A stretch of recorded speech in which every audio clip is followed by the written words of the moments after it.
Olá, meu nome é André Narbin, eu sou pesquisador do INPA e vou dar agora seguimento à minha série Matemática na Temática do Mar, então com o episódio 2. No episódio 1 eu falei sobre tsunamis e vários problemas matemáticos relacionados a tsunamis. Tsunamis no mar, tsunamis em braços do mar, como na Noruega, que é basicamente em canais que ramificam. Hoje eu vou falar sobre invertendo tsunamis. Então, o que será isso? Então, a gente pode fazer uma pergunta, invertendo como? O que significa isso? Isso vem da terminologia, talvez, americana, que é o seguinte. No inglês, a gente tem um termo que chama waveform inversion, ou seja, como você recuperar a forma de uma onda que você não sabe exatamente qual era. Então, a partir de um sinal desordenado, como eu vou mostrar, ou seja, desordenado significa sem ordem, sem estrutura, como é que a gente recupera a forma original da onda que gerou esse sinal desordenado?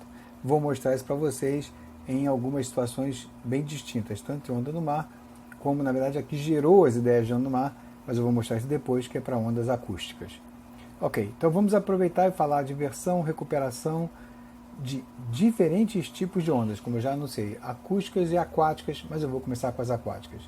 Então, como eu já havia falado, meu interesse em pesquisa matemática tem muitos problemas em equações diferenciais parciais, que é um termo matemático, como eu falei, essa palestra é para público amplo, não é para entrar em termos técnicos matemáticos, que lida com propagação de ondas em regiões de profundidade variável. Então, onde a gente tem montanhas submersas, como nessa figura real, né, da costa perto do Rio de Janeiro, onde a gente tem a plataforma continental e, de repente, tem o talude e vai para uma região bem funda, mas com montanhas. Ok, então o nosso perfil sintético que eu vou usar, sintético por quê? Porque não é verdadeiro, mas imita a realidade em uma dimensão só. Aqui, né, a topografia é em duas dimensões, mas na minha pesquisa é em uma dimensão. E aqui no fundo dessa figura, opa, eu bati sem querer, a gente vê um perfil que lembra esse que a gente vê aqui da figura da FAPERJ, perdão, e é desordenado porque vocês veem que as alturas não têm ordem, umas maiores, menores, a largura das montanhas também não tem ordem. Então, esse é um perfil sintético, porque sou eu que meio que produzo ele, muitas vezes usando um gerador aleatório de números para a altura da onda, porque em algum momento a gente vai pensar nisso como uma região com profundidade aleatória. É interessante do ponto de vista matemático, para usar ferramentas de probabilidade, mas o mais importante é com características semelhantes ao perfil original que a gente vê nessa figura. Então está aqui uma situação sintética de um tsunami, essa onda lá em cima no quadradinho azul, e uma distância muito longa ela percorrer para essa topografia aleatória, linear por partes, um zigue-zague para cima e para baixo. Aqui eu tenho um zoom na região daquele quadradinho retângulozinho azul. Então a gente vê o tsunami, como eu falei, pode ter 100 km de comprimento. Essa microescala, que é onde varia as montanhas, é das centenas de metros até talvez alguns poucos quilômetros. E isso funciona como, abre aspas, um ralador de onda. Em que sentido? Conforme a onda vai propagando em cima desse meio desordenado e de profundidade variável, ela vai gerando reflexões, que em acústica seria o eco. A gente pode usar um pouco a imagem do eco. A gente vai ver isso depois. E ela vai baixando de energia, porque a energia parte volta, parte vai. Então por isso que eu falo brincando que é um ralador de onda. A gente vai ver a figura já já. Então tá aqui. Aqui é a figura feita no computador, onde essa onda já viajou para uma parte da topografia variável, que lá embaixo está indicado pela faixa amarela. A onda já diminuiu de altura, não dá para a gente ver direito a onda transmitida, e atrás dela tem um sinal, ou seja, uma onda que sobe e desce, e que nessa fotografia, naquela região sobre a topografia, a gente não consegue ver direito o que está indo para a direita e para a esquerda. Mas a gente consegue ver na parte de fundo plano, que está à esquerda, a onda refletida, e é uma onda, um sinal, ou uma onda desordenada, não tem ordem. Como o fundo não tinha ordem, a onda que voltou também não tem ordem. O fundo é um fundo média zero, essa onda também é média zero. Aí eu vou congelar essa onda que está no quadrado vermelho e vou fazer daqui a pouco um experimento que é sensacional, que foi meio que muito, não é descoberto, mas muito ventilado, comunicado na literatura com feitos fantásticos por um físico francês, já vou falar sobre isso, que é a reversão temporal dessa onda refletida. Então, olha só que fantástico. Nesse sinal que parece um sinal desordenado, sem estrutura, que está no caixotinho vermelho, eu tenho ali dentro informação da topografia e da onda inicial, meio que embaralhado de uma forma aleatória, bagunçada. Por que isso? Porque tem teoria matemática que mostra isso, não começou comigo, eu depois participei com um dos autores, que foi o professor Jean-Pierre Foucault, um francês que mora nos Estados Unidos, que era amigo do físico francês, amigo do físico francês Matthias Fink, que é o seguinte: se você pegar esse sinal que está na caixinha vermelha, essa onda, e no computador, você mandá-la de volta para a topografia que a gerou, mas no espírito que os últimos serão os primeiros, ou seja, como ela está andando para lá, o sinal que está aqui é o último a ser emitido. E quando ela voltar assim, então os últimos serão os primeiros. Esse sinal bagunçado, desordenado, se reorganiza nessa estrutura bagunçada do fundo e me dá uma cópia do tsunami original. Uma cópia como, eu vou mostrar para vocês, uma cópia reduzida. Por que uma cópia reduzida? Porque eu não usei a informação toda, não usei a energia toda. Eu esqueci toda essa energia que estava indo para a direita, que é a onda transmitida com a setinha verde, que é o pulso original e com aquele rabicho desordenado atrás. Eu esqueci tudo aquilo. Olha só que fantástico. Então eu mando essa onda, esse sinal desordenado de marcha ré, resolvo o mesmo problema matemático, mas agora com esse dado em vez de tsunami, e ele ali vai me dizer qual era a cara da onda original se eu tivesse perdido o primeiro experimento, não tivesse assistido à primeira simulação que eu vi lá em cima. Claro, a gente viu quem era a onda, o tsunami que entrou. Então, para a gente aguçar a intuição um pouquinho, esse aqui é uma animação de um ex-aluno meu para uma topografia periódica, para a gente entender o que acontece. E olha só, conforme a onda viaja numa região de profundidade variável, ela sobe, desce e gera um sinal refletido. Aqui o sinal refletido é periódico, muito bem organizado, porque a topografia é periódica, e eu já falei disso no episódio passado, que tem a ver com ressonância de Bragg. Então, essa que é a reflexão que a gente vai mandar de marcha ré sobre a topografia, mas não nesse caso periódico, naquele caso que a gente viu atrás, desordenado. Então está aqui, olha, o sinal que a gente vai mandar de volta está lá em cima com a setinha vermelha, a região do fundo variável é aquela que está indicada pela faixa amarela, e aqui embaixo eu reproduzi a figura original para a gente se lembrar por que tem aquele sinal, aquela ondinha bagunçada lá em cima. Então aquele é o sinal refletido do caso anterior que vai ser enviado de volta, né, que é aquela ondinha em marcha ré, e isso se chama reversão temporal, que é um pouco, de um certo ponto de vista, do ponto de vista matemático, é um pouco como voltar no relógio. Porque basicamente aí é matemática, a gente pode trocar o tempo por menos tempo e a equação tem umas simetrias, não muda, então a gente pode tirar proveito disso. Aqui, para vocês que estão assistindo isso puramente do ponto de vista de figurinhas, é pegar o dado que foi gerado e mandar ele de marcha ré, voltando sobre as mesmas condições, a mesma equação. E olha o que acontece, é espetacular. Esse sinal bagunçado, olha, começa a ir para a região sob a topografia, que a gente vê no segundo gráfico, onde coloquei onda revertida avança sobre a topografia, ela segue avançando, mas note uma coisa, olha que o começo desse sinal, onde tinha uma flutuação meio que pequenininha, começa um pouco a empacotar, não dá para perceber que ali em torno do zero está crescendo um pouquinho, até que no tempo t igual a 50, que é exatamente o tempo que a gente usou, e eu não mencionei isso tanto, de forma clara, para gravar o sinal refletido. Você vê que ali em cima ele tem largura de 50. Exatamente nesse momento, essa informação se recomprime e gera uma cópia do tsunami original andando para outra direção, porque é reversão temporal. Note que ainda continua uma espécie de uma poeirinha, uma sujeirinha, uma flutuação, na verdade, que é a palavra certa, em torno da onda. Na teoria matemática, no limite, que em constantes vão para um certo valor, vai para o infinito, o tempo vai para o infinito, blá, blá, blá, não deveria ter nada. Mas é claro que aqui no computador as coisas é um tempo finito, 50, fica essa flutuação em torno, mas muito claramente a gente vê aí a onda revertida. Eu vou dar uma olhada com mais detalhe nisso. Tá? Então está aqui a onda refletida, a cópia miniatura do tsunami original. Né? E por isso a gente chama de inverter o tsunami. A gente agora sabe qual é a cara do tsunami. Olhando lá para cima, se eu tivesse só gravado com uma boiazinha a onda que está voltando, estou na região plana, de fundo constante, com o meu barquinho, só em uma boia registrando o que está voltando, e eu não tivesse percebido o tsunami que passou, eu ia ver no meu registro da minha boinha esse sinal completamente maluquinho. E não teria ideia. Mas aí com esse método matemático no computador, eu sei, o tsunami que passou aqui foi um tsunami dessa forma. Ok, aqui a gente vê como é que a teoria matemática é fantástica, foi originalmente deduzida para essa forma pelo professor Jean-Pierre Fouque, com quem eu colaborei, e um ex-aluno dele, Jean-François Clouet. Então, paper Clouet e Fouque, de 94, mais ou menos, e que aqui eu vejo o perfil inicial do meu tsunami, que é o grandão.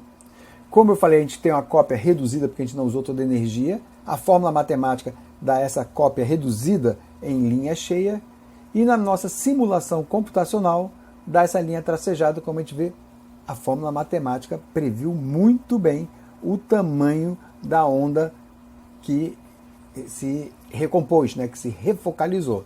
E lá em cima eu estou mostrando por que é, lembrando para a gente por que é uma cópia reduzida.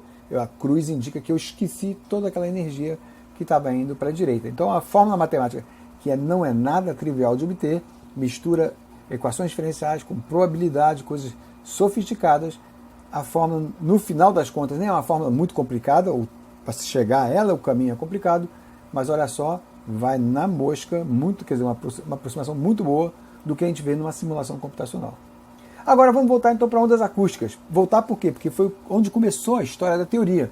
E foi realmente uma coisa descoberta em acústica e que gerou muita... Porque houve avanços muito grandes com um físico francês, Matthias Fink, um físico francês muito famoso, que passou pelo Collège de France e tudo mais, e tem um laboratório em Paris, que gerou esse artigo de divulgação, um pouco mais geral, que chamou Acústica por Reversão Temporal. E o que ele fez disso? Isso, na verdade, é uma caricatura do que acontece no laboratório dele, como eu vou contar para vocês, e um amigo meu, o Jocelyn Garnier, aluno também de Jean-Pierre Fouque, teve no laboratório e contou que isso é verdade. Então, essa caricatura diz o seguinte, a pessoa diz hello para uma parede numa câmara acústica, como eu vou mostrar na próxima figurinha, e a parede é cheia de microfones, na verdade transdutores, que funcionam como microfone e caixa acústica, que grava o sinal. E depois ele faz o playback revertendo no tempo, e essa caricatura parece que o hello volta para a boca de quem falou. Não é bem assim. Deixa eu mostrar aqui nessa figurinha. Então essa vista superior do que a gente chama uma câmara acústica, né, que é uma sala, tipo sala estúdio de som, bem protegida, onde o som vai ecoar, bater nas paredes, mas não vaza. Tem essa parede na frente, onde ela vai gravar, que eu indiquei esquematicamente como se fosse 4 transdutores. Tem a pessoa A e a pessoa B. E o Jocelyn falou que isso é verdade. A pessoa B fala um hello, e quanto melhor for o hello e quanto mais ecoar nas paredes, melhor. A parede que tem os transdutores grava esse sinal, esse som por um bom tempo. Se tiver reverberação, melhor, porque na reverberação tem informação das paredes onde ela bateu, como se fosse uma mesa de sinuca, bateu para aqui, para ali, para ali. E aí faz-se o playback com reversão temporal. Quando faz-se o playback por reversão temporal, esse sinal refocaliza na pessoa que falou hello. E como o Jocelyn me contou, não é bem um olê, que seria um hello ao contrário. É uma coisa que parece uma palavra que você não entende, é um suspiro, uma palavra que você não entende. E se o playback foi feito num volume mais baixo, a pessoa que está na posição A não escuta nada, e a pessoa que está na posição B escuta quase que um suspirozinho, porque o sinal refocalizou lá. Espetacular, e existe teoria matemática que foi feita a partir desses experimentos. Então o experimento é indicado aqui do artigo do professor Fink, que aqui tem uma câmera, então aqui em cima eu tenho o sinal emitido, esse azul significa que a velocidade do som é variável porque há obstáculos nessa região, é gravado na câmera, né, em volta, feito playback, que é a reversão temporal, na figura direita a gente vê a onda voltando, e ela refocaliza justamente no ponto focal, que é essa bolinha preta e que eu indiquei aqui agora, pum, com essa bolinha vermelha. É fantástico isso, né? Qual é a utilização disso? Diversas. E uma delas em medicina. Então, isso já é operacional, já tem mais mil coisas para detecção de câncer em estágios primários e tudo mais, mas isso é um paper de 99, então já tem basicamente 20 anos, em que a ideia da reversão temporal é o seguinte: o médico, para estourar uma pedra no rim com uma onda, um ultrassom, né, para ele não machucar o paciente, ele não quer botar o volume do ultrassom muito alto, na intensidade mais que o volume, para não machucar. Mas a pedra no rim é a parte mais dura, então que vai gerar mais eco. Então na primeira figura você vê um pulso de ultrassom que vai viajar pela pessoa, vai distorcer, vai conhecer meio que esse caminho de rato do meio variável, vai bater na pedra do rim e o maior eco que vai ter, que vai voltar justamente, que é o maior obstáculo da pedra do rim volta, que é o que está na figura do meio, a figura B. Aí, por reversão temporal, sabendo que essa onda, na hora do playback, vai refazer o caminho, como eu mostrei na figura anterior, né, mesmo o tal do caminho de rato, que é caminho sinuoso, ela conhece isso, essa informação está lá dentro da onda, o médico agora aumenta a intensidade do ultrassom, sabendo que agora o ultrassom vai, de novo, refocalizar na pedra e com mais intensidade. Então, o médico especialista, com menos tentativas, ele consegue estourar a pedra do rim e correndo menos risco de machucar o paciente usando a reversão temporal. E há muita matemática para isso. E a matemática começou em ondas acústicas, né? Num cenário começou com Matthias Fink. Então a história foi assim: Matthias Fink era amigo do Jean-Pierre Fouque, que fez um trabalho inicial com um dos alunos dele, Jean-François Clouet. O Jean-Pierre Fouque teve outro aluno brilhantíssimo, até hoje em grande destaque na França, Jocelyn Garnier, que eu conheci através do Fouque. Juntos começamos a trabalhar e eu fazia a parte computacional e sabia da modelagem.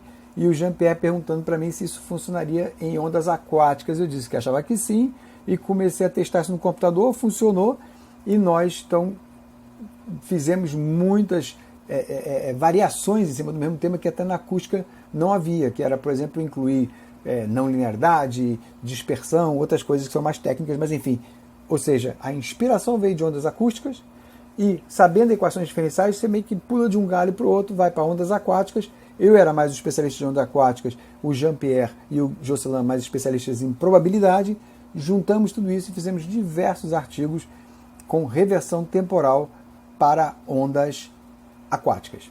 Ok? Então, aqui está o livro, e o livro com 4, digamos assim, amigos. Né? Os 4 autores são matemáticos.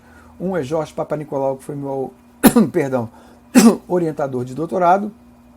Knut Sonna foi um aluno dele e que visitou o Brasil e que eu tenho um artigo em colaboração com ele. E o Jean-Pierre Fouque, que eu falei, e o Jocelyn Garnier, 2 franceses espetaculares, Knut norueguês e Jorge Papanicolaou de origem grega, mas todos eles, menos o Jocelyn Garnier, trabalham nos Estados Unidos. O Jocelyn Garnier trabalha em Paris. E o título do livro deles é Propagação de Ondas e Reversão Temporal em Meios Laminados Aleatoriamente. Tá? O nome em inglês está aqui, né? Wave Propagation and Time Reversal in Randomly Layered Media. Então, o que é meio laminado estratificado? Meio laminados aleatoriamente. Tropecei na língua porque laminado é como se fosse estratificado, né? Então, por estratos, por camadas. Isso é um modelo muito bom para, por exemplo, que acontece com muita frequência na parte de acústica, na geofísica, para procurar petróleo. Então é isso que eu vou mostrar para vocês agora. E na parte de ondas aquáticas, no meu literalmente seria um pouco laminado constante, seria um fundo que é por degraus. Isso não acontece bem, na verdade, mas aquele que é linear por partes não deixa de ser um fundo laminado, porque ele é uma propriedade, depois outra, depois outra, depois outra. Então, cada segmento tem uma certa propriedade específica, ou característica, melhor dito.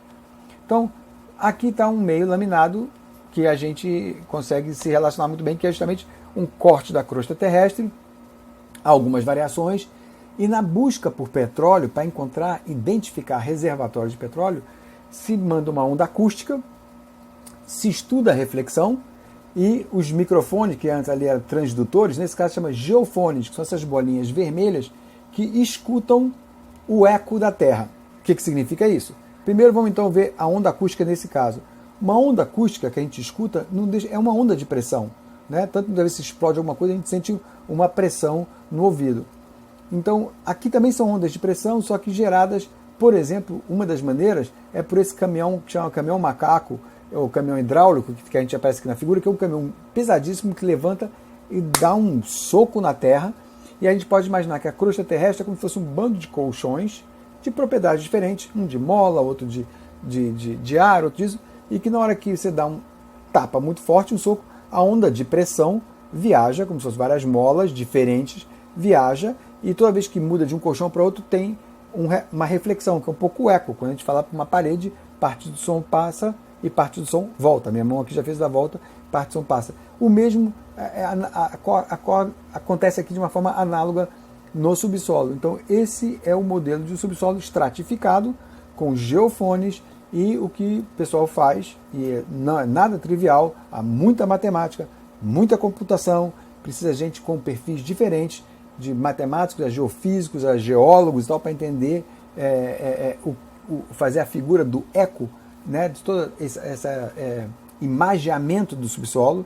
E para mim é a mesma coisa que muitas vezes ver o imageamento de um feto na barriga de uma mãe, e alguém fala é menina, eu não consigo ver, o especialista consegue ver. Aqui no subsolo é ainda mais complicado, mas é no espírito, é uma bagunça, mas o especialista consegue ver. Então essa matemática é usada para identificar o que se chama refletores especiais. Por exemplo, petróleo, uma camada, um reservatório de petróleo, e então se usa isso. E o livro dos 4 autores é um pouco no espírito de ondas acústicas, que é usado tanto para um pouco para petróleo, como também na parte de imageamento em medicina, encontrar tumores ainda na fase bem pequenininha e tal, há resultados espetaculares para essas pessoas. Ok, só para finalizar, então, deixa eu mostrar que ondas são de diversas naturezas, e as 2 ondas que eu falei são de naturezas um pouco distintas. A onda acústica é uma onda longitudinal, como eu falei, vem uma onda de pressão no ouvido, por exemplo, então é uma onda nesse sentido, como se fosse uma mola sendo esmagada em parte dela dessa forma, né? A gente dá um soco numa mola, é assim que vai viajar essa onda de pressão. Já a onda no mar é uma onda transversal. Já lembra, se a gente der uma chicotada com uma corda, a gente vê essa onda viajando pela corda, então é uma onda transversal, porque ela varia nessa direção, enquanto que a de pressão varia nessa direção. Então, são ondas de diferenças de natureza distinta. No entanto, em muitas situações, não necessariamente todas, mas em muitas situações, a matemática dessas ondas não é idêntica, mas tem semelhanças. As equações são semelhantes e permite justamente um matemático bem treinado a, como eu falei informalmente, pular de galho em galho e conseguir estudar um caso, estudar outro, ou como eu fiz com os meus colegas colaboradores, excelentes matemáticos particular em probabilidade, importar tecnologia matemática de uma área para outra. Então, trazer tecnologia matemática de ondas acústicas para ondas aquáticas, onde, por exemplo, são os tsunamis. E a gente, então, tira proveito de um caso para o outro, e muitas vezes nas 2 direções. Então é isso que eu queria apresentar nesse segundo episódio de Matemática na Temática do Mar, e muito obrigado pela atenção de vocês. Espero que vocês estejam gostando dessas palestras de cunho mais amplo.